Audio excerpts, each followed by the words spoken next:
Hello, my friends. It is day 144, and we're reading Psalms 108 through Psalms 110. But before we get to our recap today, I want to thank you for taking a moment to check out this video. Hopefully, you're finding the yearly Bible reading program to be a tremendous blessing, and hopefully, you are finding the engagement encouraging as well. If you have not yet accepted the invitation, you can check out the description box below, and there you will find a link that will take you directly to the YouVersion Bible app, where you can join a number of people reading the Bible every single day and leaving feedback on the things they're learning. And so we hope you'll take an opportunity to be a part of this group. And I believe you'll be blessed through your participation and involvement with all the things that are happening on a day-to-day basis. So today, listen, we're in the book of Psalm, and we are reading chapters 108 through chapters 110. And these Psalms are all written by King David.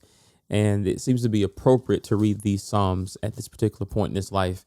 You know, I was sitting here thinking, and I guess it may have been inspired by Sister Neely, who goes to our church. We were talking about this today, about just kind of how David seems to find himself in similar situations. The Bible, interestingly, depicts him as a good king, probably the best king Israel has ever had. But he is no better than not even his predecessor, if you will, and definitely not perhaps better than the people that will succeed him when it comes to just mere mistakes and things he does to offend God. We saw where the situation with Bathsheba was highly offensive to God. And here we are yet again. There's another situation where David offends God by taking a census. And as we stated in the last video, there are all sorts of reasons why we could speculate on what that might have been or why that might have been offensive. But we do know that it offended God. And so what we're reading today is, according to the chronological reading plan standards, David's response to those situations. And what we learn in today's reading is that David's confidence, as it has been hinted at before, but it is even more obvious in these passages, is completely in the confidence of God. Now, remember yesterday, we read when he was given an opportunity to have one of three consequences, two of which would land him in the hands of man and one which would land him in the hands of God. He chose that he would be given to God because he perhaps could find mercy in the hands of God, the kind of mercy that he would not find in the hands of man.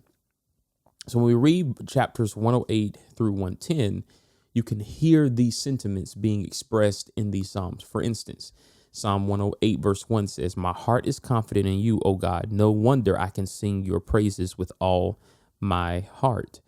He says in chapter 109, verse 21, "Deal with me, O sovereign Lord, for the sake of your own reputation. Rescue me because you are so faithful and good." You see in verse 26, "Help me, O Lord my God. Save me because of your unfailing love. Let them see that this is your doing, that you yourself have done it, Lord." So you see here, he's not appealing to any sort of goodness within himself. He's appealing solely on the attributes and the character and the nature of God.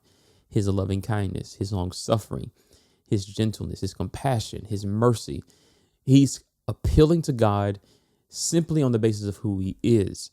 And this is something we've seen before, but we see it again. We see it even more at this particular stage in David's life. And man, I tell you, it's just amazing to see him go through these cycles, if you will, of needing the Lord to receive him and just accept him once again. And even worse, it is amazing to see him have to deal with his own guilt. And I think that's something worth noting.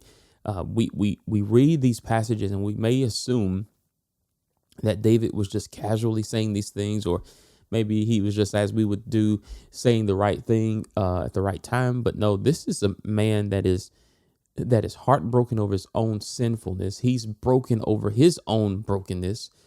And he is really lamenting these situations. He's lamenting the fact that he is often in these kinds of circumstances.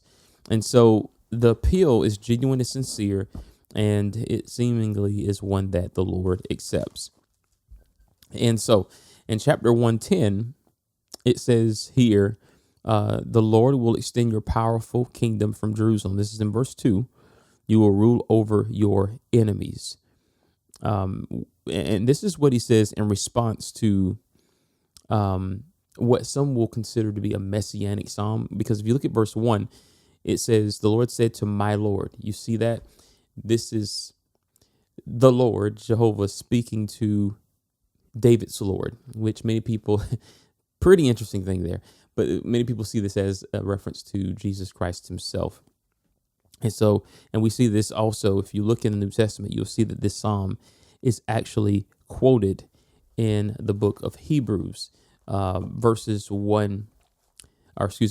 1 and verse 13. So you can see that what is, suggested in our Old Testament reading is confirmed in the New Testament. In Hebrews chapter 1, verse 13, this is what the writer said when referring to what occurred or what happens whenever Jesus came and his superiority over the angels. This is what he said. He says, and God never said to any of the angels, sit in the place of honor at my right hand until I humble your enemies, making them a footstool under your feet. Therefore, angels are only servant spirits sent to care for people who will inherit salvation. And if you look at verse 5, you can see that the writer is speaking directly about the superiority of Jesus himself over angels. And so they understood this to be a reference to Jesus. And David obviously was hinting at that, though he may not have had any inkling, if you will, to say the name Jesus or even speak of him because he had not yet come, but he's obviously referring to him. So he says, this sit in the place of honor at my right hand until I humble your enemies, making them a footstool under your feet. And so you see him talking about the kingdom that this one will bring about, and then also recognizing the priestly function of this one and tying him to the order of Melchizedek. So this is just beautiful writing, beautiful insight. I think David saw things that were way before his time, and he expressed them through these types of hymns that we're reading today. So let me know what you're thinking. Leave your feedback in the comment box. I'd love to know your thoughts. I think there's a lot more to glean from what we read today, and I obviously cannot share it or cover it all in the time that we have. So I'd love to hear your thoughts. Leave them in the comment box below and let us know what you're thinking. Until next time, thank you for watching. Take care. God bless. And remember, live by the word.